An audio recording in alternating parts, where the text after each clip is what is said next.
Billionaire found a single mom and 2 kids living in his house. What happened next? When Adrian Vale's private jet touched down after 6 months overseas, the last thing he expected was laughter echoing through his empty estate. The house was supposed to be silent. Adrian had bought the cliffside mansion 5 years earlier and barely lived in it. 30 rooms, floor-to-ceiling glass, a place designed more for status than comfort.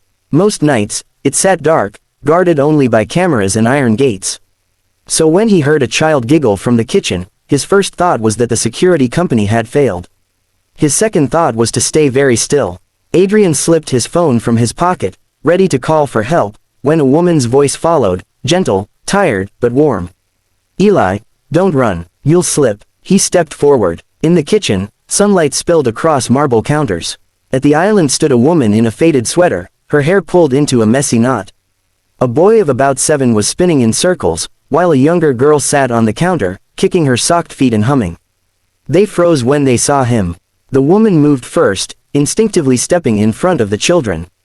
I can explain," she said, panic flashing across her face. Adrian stared. "You're living here." Her shoulders sagged, temporarily. Security arrived minutes later, but Adrian waved them off before they could escort the woman out. "What's your name?" he asked. "Marissa," she said quietly. "These are Eli and Nora." Adrian looked around. The counters were clean. A pot of oatmeal simmered on the stove. Crayon drawings were taped to the fridge, his fridge. "How did you get in?" Marissa hesitated, then reached into her pocket and pulled out a worn key. "The groundskeeper," she said. "He knew my father. Said the house had been empty for months. Said, you wouldn't notice." Adrian should have been furious. Instead, something unexpected tugged at him, an ache he couldn't place. "Why?" he asked. Marissa swallowed. "Because the shelter was full. And my car broke down. And my kids needed a warm place to sleep." Silence settled between them. Adrian had closed billion-dollar deals without blinking. But this was different. "Pack your things," he said at last. Marissa's eyes filled with tears. "Please, just give me one more day." "You're not leaving," he interrupted. Her head snapped up. "What? This house has more rooms than I can count," he said. "And it's been empty too long. You'll stay, for now." Eli peeked around his mother's leg. "Are you the owner?" Adrian nodded. Eli considered him seriously. "Your house is lonely." Something cracked in Adrian's chest. Weeks passed. Adrian told himself it was temporary. That he was being practical. But slowly, the mansion changed. Morning silence was replaced by cereal bowls clinking and tiny feet racing down hallways. The unused garden bloomed again under Marissa's care. Laughter echoed off walls that had never known it. Adrian found himself coming home early. He learned that Marissa had once been a nurse. That her husband had died in a construction accident 2 years earlier. That she read to the kids every night, even when she was exhausted. One evening, Adrian passed the living room and stopped. Marissa had fallen asleep on the couch, a book open on her chest. Eli and Nora were curled against her, peaceful.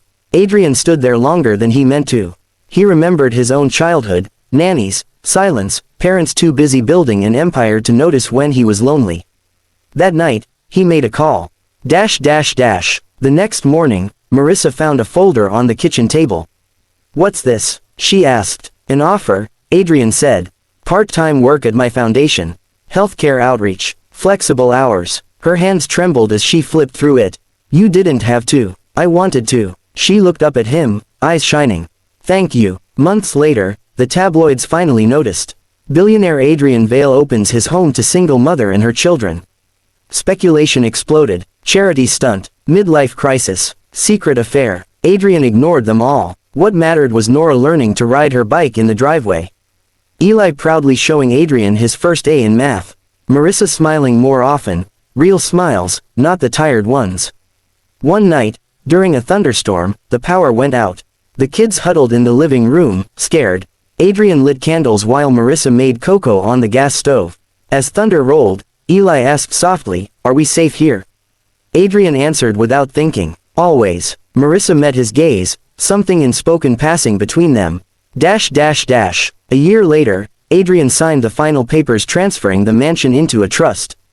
Marissa stared at the documents. "This is too much. It's a home," he said. "It should belong to a family." "What about you?" she asked. He smiled. I was hoping I might stay. She laughed through tears. Then yes, the kids burst into cheers. The house, once a monument to wealth, finally felt complete. And Adrian Vale, the man who had everything, realized he'd been missing the one thing money could never buy. A family. All along, they hadn't been living in his house. They had been waiting for him to come home.